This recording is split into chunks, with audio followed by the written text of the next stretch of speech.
I want to thank everybody for coming today.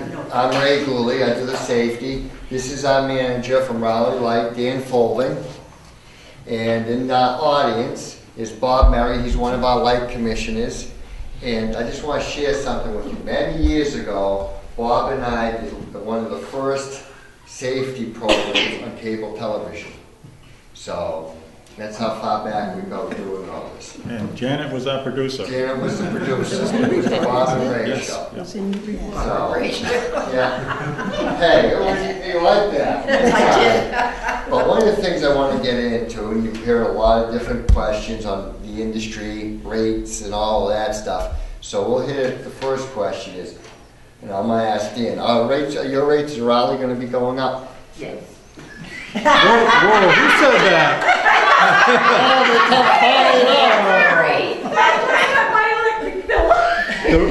You've all known what's happening with National Grid, and a 37% rate increase for National Grid is unheard of.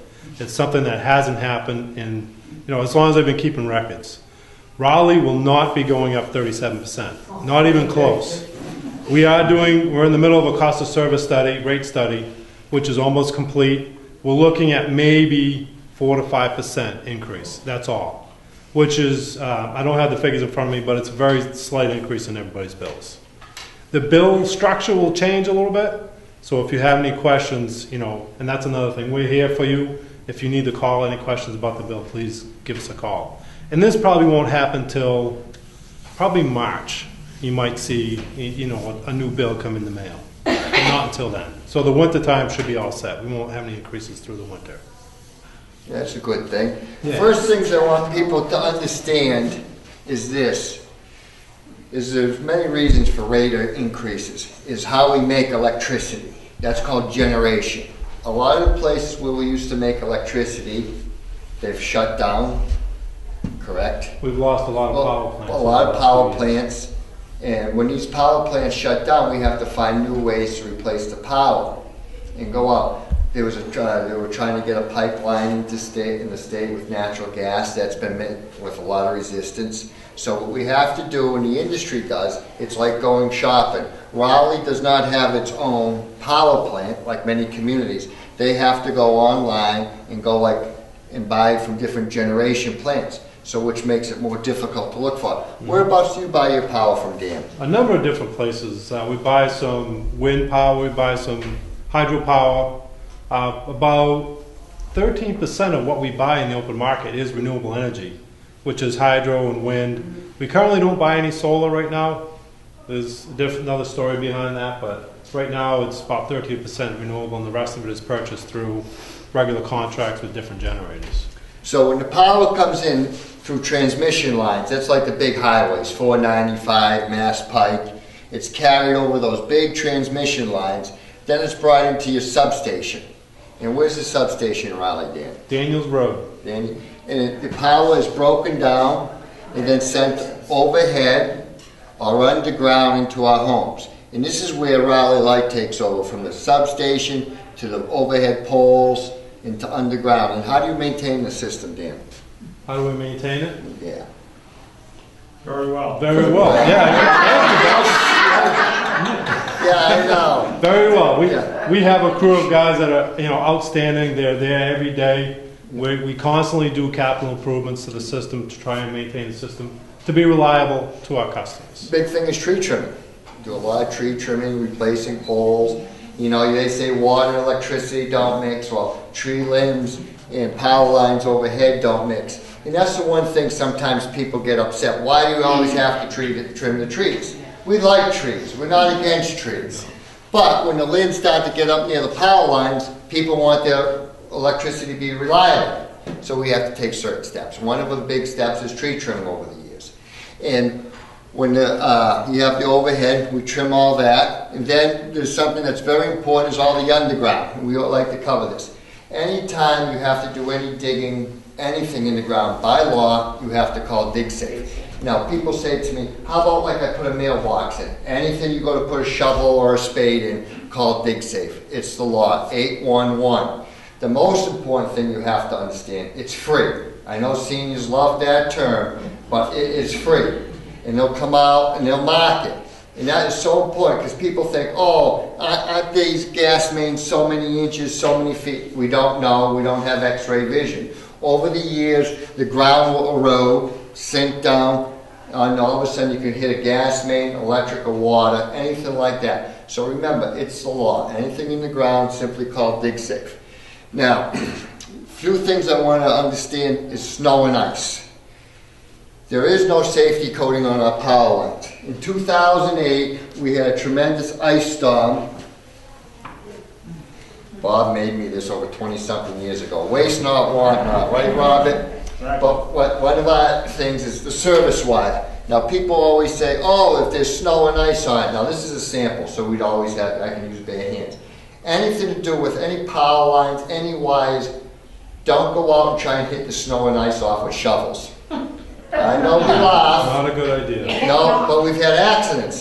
People see icicles and things building up, they'll still want to help us. And they go out there and try and strike the power line, knock it off, it's sagging. Don't do that. Call the light department here in Raleigh. That's the one thing you have to understand. When you have a municipal light, we answer to Main Street, not Wall Street. We're here. You call, you get a phone number, you get an answer. Your call center is in town. When you call some of the investor-owned, the big ones that answer to Wall Street, they could be out in Central Mass or out in the Berkshires. You don't know where you're going. So we're local, we're here to help you. And remember, to prevent an accident, it's always cheaper to call. And we come out, we can work with you. Arms and legs and limbs don't grow back. So if you ever have a question, simply pick up the phone. They're there 24/7, 365. So somebody will get back to you. We have people on call. And so we're there to help. So that's the most important thing. Power line safety is simple. It's like when I teach the children. See a power line down, we have Mr. Ouch. Stop, think, and stay away. Just don't go near them. Now, one of the other samples I like to use, and you can share this, is electricity. People have a false sense. Today, there's thousands of volts. When you started, Bob, what was the street voltage? 4160, 2400 to ground, so. Yeah. What are we up to now in your town now about? 13,200. Wow. So you can see it's tremendous. But when power lines come down, people say, oh, I got sneakers on. I can walk by it. I don't have to worry.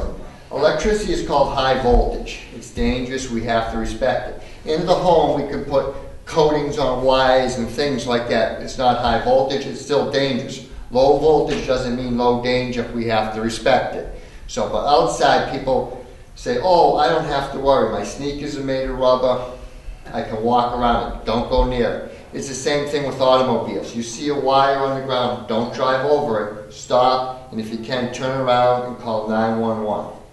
Now, speaking of different things, and we talk about how the industry is changing, one of the newest things Dan and I would like to go over right now is light bulbs, especially all the different types of light bulbs.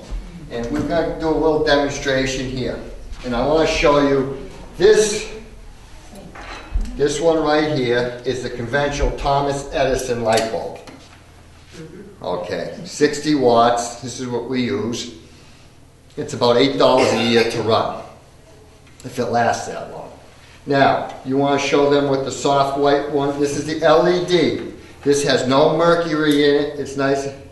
So, can you see a little difference? Now that's called the soft one. Now say if you want the hard one, you can see the difference right here. Yeah, this is 60. This is $1 a year. These are all 60 watt, by the way. They're all the same watt. So you want to hold yours. Over here, dear. We'll show. So this is what all three. Can you get that on the camera? All right. Okay. We're pretty bright here. Now you can see the difference here. The big difference is heat. I'll leave these on, but I can touch this with my finger. I don't recommend you do this, but you can feel the heat that just comes off of these bulbs. But these are vented, they don't overheat compared to the old type. So, and you can just feel the cylinder as we do it, and you can come on up. Now, one of the things we talk about lights and is we have a little cable cuff. Say if you have baseboard heat or things like that, we have clips that you can clip these onto the wall so it's not in front of the baseboard. or pets and animals, you know, trip on them. They're made by 3M. I'll leave these up afterwards and you can take a look. And say if you want to bunch this up or a little higher, we have what we call cable cuffs. You don't want to pinch the cord. You don't want to make it tough. The big thing is keep things away from the baseboard heat. Clothes, boxes, and we have that. And I know I'm going over a lot, but we have a pamphlet this year. It covers everything in sections, so you can share it with your friends. Now, as you can see what I have behind me, and I just want to show you the hundreds. Now these are great. I'll tell you why. If you have like a room, we use this, I use it with my father. We got rid of a lot of the lights in his living room. He wanted to cut back. He used to have 4 incandescent bulbs, the old-fashioned ones. We went to 2. He loves this. Now it's preference. This is 100 watts. This costs $2 a year to run for the year. Wow. Yeah, it's great to read. You put this overhead, look at the, you know, and Dan has the soft if that's too much of a headache. So you can see the difference, the power just in this one room. You can see how the light goes off. You know, so that is so important. And one of the other things I want to share is our Christmas lights. Now, these are the old-fashioned ones. They'll run forever and probably burn down your house. But this is what the Consumer Protection Act was founded over in 1972. They came out with a lot of these. Everything was copper lined. And back then, you'd plug these in and the bulbs would get hot on the trees. It would overheat and could start a fire, especially with younger children. You see these copper jackets? There was enough electricity in there that would kill them, the amperage. Now, we have today modern lights. These are the excellent ones.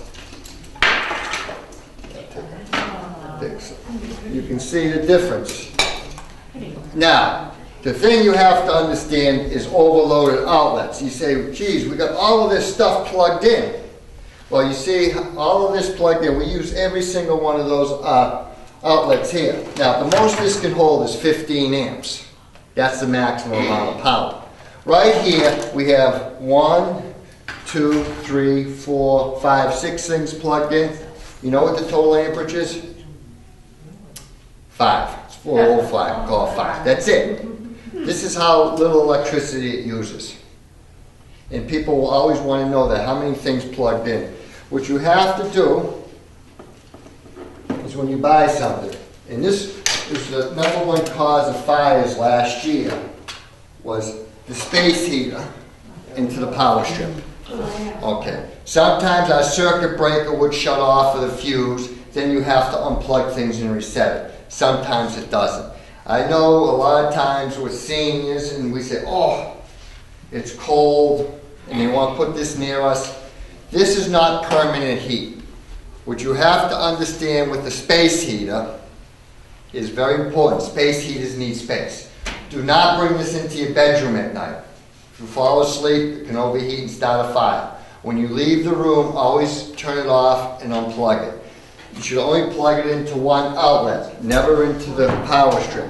Now, we talk about extension cords, and I want to share something with you on basic cord safety. Do any of you have the cord? If you want. That's, I call it the zebra. You have this cord? No, not anymore. No, that's good. Well, a cord like this, once it becomes damaged or broken, it's time for a new one. Now, the head on this got blown off because a lady plugged a hairdryer into it. Those little hair dryers today have a heating element that uses as much electricity as a space heater, some of them. They really get hot, and especially now, I know all that because I have a teenage daughter. They get up to over 400 degrees. Now, in some of my other towns, we have public housing. And one of the biggest things is they inspect everything going in. This was actually taken from a housing unit in which a lady was saving this. And they inspect things because when you go up 8 stories and you're 75 years old, you're not coming down because fire protection or firefighters are coming up. So to help prevent fires, they inspect everything going into units now. You can see this cord's all cut and frayed. Yeah, and it's all beat up. And so they said to her, you know, why are you keeping these cords? She says, well, you never know. So, you might need it. That's waste not, want not. But, like I says to Agnes, and we talked to her, I says, listen, you know, they said, oh, it's so expensive. I said, well, Agnes, I says, you're always on the sign-up list for Foxwoods. So it's a question of priorities. So, you know, they like that line, but they always sign up. But these are the things you have to look at. Always inspect, go over with your friends. We left some handouts, but cord safety, under baseboards, heat. We have things I'd like to share with you, and you can come up and look later. All of these things are very important to keep extension cords away from the baseboard, away from water, away from animals. And speaking of heat sometime, I want to share something with you.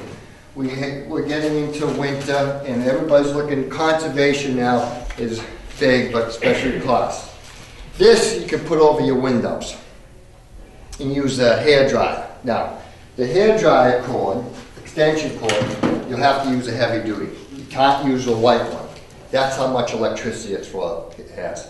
Now, the cable cup on here is very simple. When you're done, you put this over, boom, and you also, what?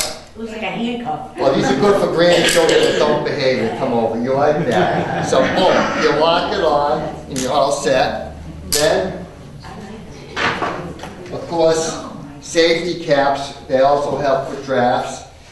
And I found this for doors, for leaky doors, and between doors. This is good. All of these things are very inexpensive, but there's small things we can do. As I was talking to Dan, my father had an energy audit, which was an excellent one. They come in, they tell you everything they have to improve on. But as my father says, I'm missing one thing, money. You know, which is nice. But these are inexpensive ways you can do it. That's the trouble. When these homes were built in New England many years ago, this is the oldest part of the country for homes, conservation was unheard of. Gas, oil, in the 60s used plenty of electric heat. It's cheap, keep using it, don't shut anything off. People don't understand that. Now things have changed, seniors are in a home, which is outdated. They don't have the money or resources to go in and blow in the insulation, but you can look and do certain things to help try to control your energy costs, in which we would like to share with you. Now, speaking of injuries, is this. How many of you are familiar with these older bungee cords? Okay. These are dangerous. What happens is the weather dries them out. When they let go, boom, they can take your eye out. We have a lot of injuries with these. And we always say, wear the safety glasses, but we don't really listen to that. But what we have now is Scotch, came out at Home Depot, and we have these. They go around. Velcro is a new thing. Little bells, you can hang them. That way if they let go, they're not going to hurt you. Also, this is like the new bungee cord to hang things and go on. Yes. You can come up and take a look at it. I don't make any money showing this stuff, but I know, I had that look going. He doesn't, I do. Shh, we're on tape here.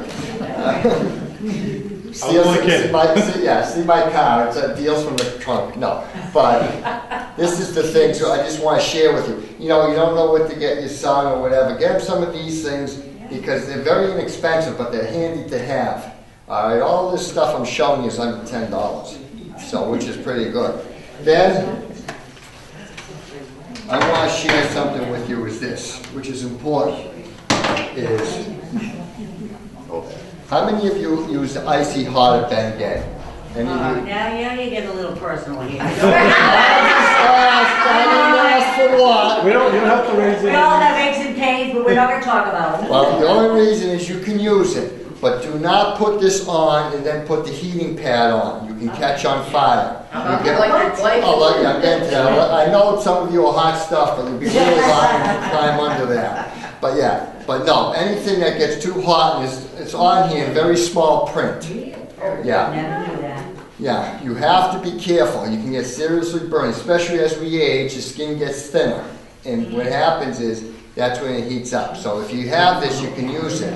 But don't put this, but don't put the heating pad on top of this. All right, that's dangerous, okay? or electric blanket. That's so important to understand those two.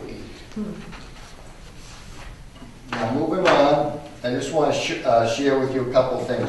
We're going to talk about the birds and the squirrels. All right? Bees. Yeah. That's for the high school. Bees, they're whining today. What's in the coffee? All right. Now, the bird is very simple, as I explained to them. And they always say, why do birds stay on the wire? They don't touch the ground. They land on and they land off. They have wings. They fly on and off. If they had big wings like the California condor, it touched 2 wires, boom, that'd be the end of it. It'd become what we call a circuit. Now, Rocky here has probably paid for Bob's and Dan's and my vacation a lot of times with outages. In the old days, we didn't have the sophistication we did. And they don't chew through the wire.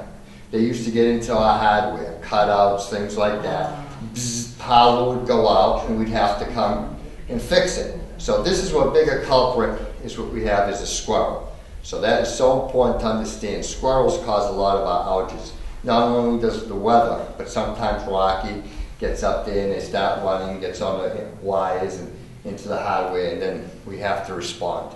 Now when we respond, how many of you see the trucks drive up and down the street?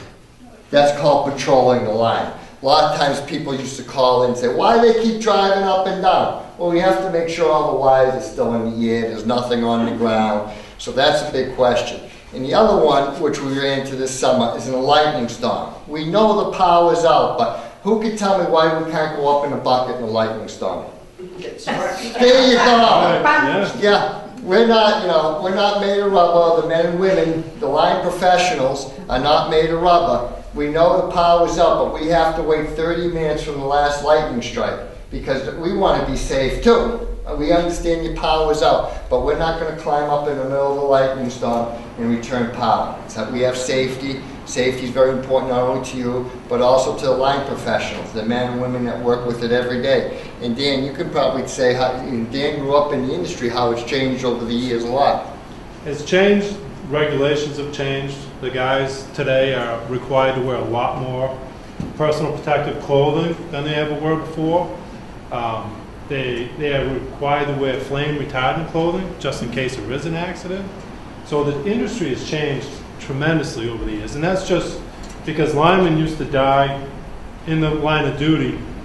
Bob, you would know this. How many in the course of a year?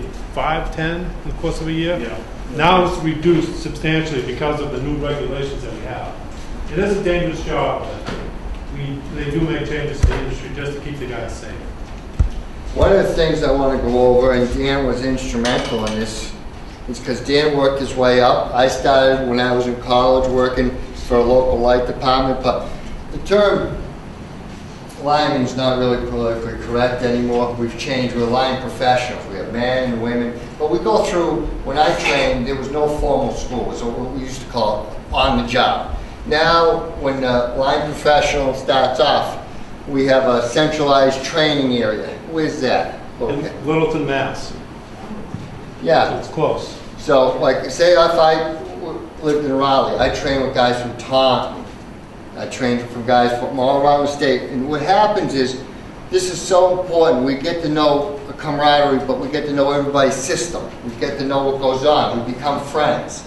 We train that way. Years ago, we were isolated. And this is so important to understand is because when we go out in storms, we have a stock on the truck. That means the fuses, the bolts, all of that. And what we're trying to do as professionals today is we have a lot of pride. We respect the men and women that came before us, but that was a different generation. The generation has changed much. The demands on the industry, the safety, the attitude, the work environment. And so it's become a very professionalized training today. You just can't go in, and how long does it take you to become the different steps? What do they call them now, Dan? Groundman? Yeah, groundman, second class lineman, first class lineman. That's basically the 3 steps. Yeah, and first class is about 4 years now to get that? Oh, more than that. 4? Wow. Yeah, 4 years, at least 4 years of school, and then progressively until we're happy with their progression, and then they can move up. But it all depends on the person. Years ago when I was in, you became first class when the gentleman you were working with was said you're ready. Now there's testing, there's schooling, all of that stuff.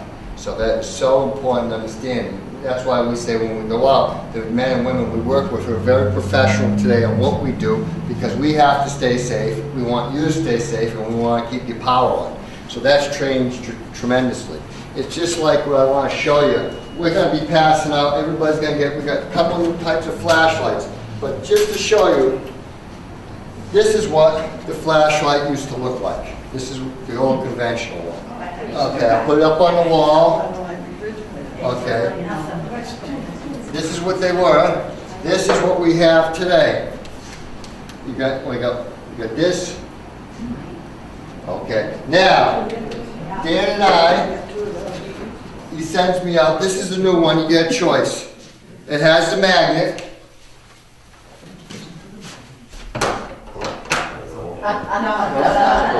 This might not meant that. It has the hook, you can hang it, but look what this one does. You got the red. Oh, that's good to keep in your pants. Oh, yeah. Yep, definitely. Yeah, that, and then for, Oh, wow. Yeah. Oh, yes, I like that. yeah. So I think this is going to be a big hit. But this is the one thing, is safety is important. I want to explain something to you. And we did the schools and all that. Is if you want to get your grandkids and your kids something, is get them bike helmets. Head injury is so important. We just had a lady out my way. She passed away from a coma. This accident happened, wasn't from this. She was riding her bike in August. She fell off the bike. Did not have her helmet on. Hit the curb. She went into coma and she just passed away. Now this one is a true story. I got a phone call from one of my managers and his grandson. And it was Dickie Miller down in Hull. Dickie's an old lineman, very salty.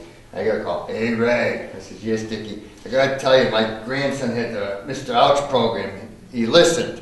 I said, what do you mean? He says, well, he had his helmet on. I said, good. He says, I got to show you. This is that helmet, and there was a screw sticking out of the fence. His grandson was riding on Nantasket Ave with his buddy, just like boys do, not paying attention, looking around on the beach. Bumped into each other. The kid went flying off the bike. His head and helmet hit the screw, snapped the screw off, flipped him over in midair, and creased the helmet. Oh, wow. The helmet saved the boy's life. But that's why, you say, what do we get? Now, same thing with your grandchildren, doctors mention this. If they like to tube, when it snows, have them wear their bike helmets. They bounce off that hard snow and ice. And helmets are made much different today. Years ago, our helmets, they were like egg-shaped styrofoam. You see how they make it kind of cool for the kids, because eye appeal is cell appeal. You see how they have this rubberized spine? That actually helps protect the skull. So when they flip, it's a shock impact. Now this part here goes from temple to temple in the front lobe. So when they go flying over their handlebars, this is actually a heavy-duty plastic. It's like an air pad. But it's all designed in safety. But the biggest thing, especially with the kids, is they got to learn to buckle their helmets. You probably notice a lot of the kids, they get cool and their helmet straps are hanging down. So if you want to get them, your kids and grandkids, get them a helmet. Especially they should get one every year because they grow. Your feet grow, your body grows, your head grows. Sometimes these kids keep them a little too long. And I'd just like to wrap up. Here is what to do if somebody is getting electrocuted. Okay. We all have habits. Please, if something gets stuck in the toaster, always unplug it first. All right, unplug it first, then take it out. If somebody's being hurt, don't touch them, don't go near them, simply call 911. That is so important to understand. We've been doing the safety training for many years, and I just want to mention Bob Murray helped start this program, and I started when I was in school. They wanted something. We've had lots of results. I left Bob copies and I left Dan. I had a school bus go off the road in one of my towns. Live wires came down on top of the bus. The kids, because they had this program, we were staying in the bus. And then I had a boy. It was another community I went to. He was with his father. The car got hit, went into a telephone pole. Live wires came down. The boy, because he had this program, knew to stay in the car. The father panicked, he got out, he got electrocuted and died. But that's the last topic is this. If you're ever in a car accident, when wires come down, they send off invisible waves of electricity. As Dan mentioned before, when I started, I wore Cochrane boots. That's what we had. Today, your boots have what, a safety rating on them? They have safety electrical hazard rating on them, which gives them some protection through the ground. And when the wire comes down, it sends off these invisible waves.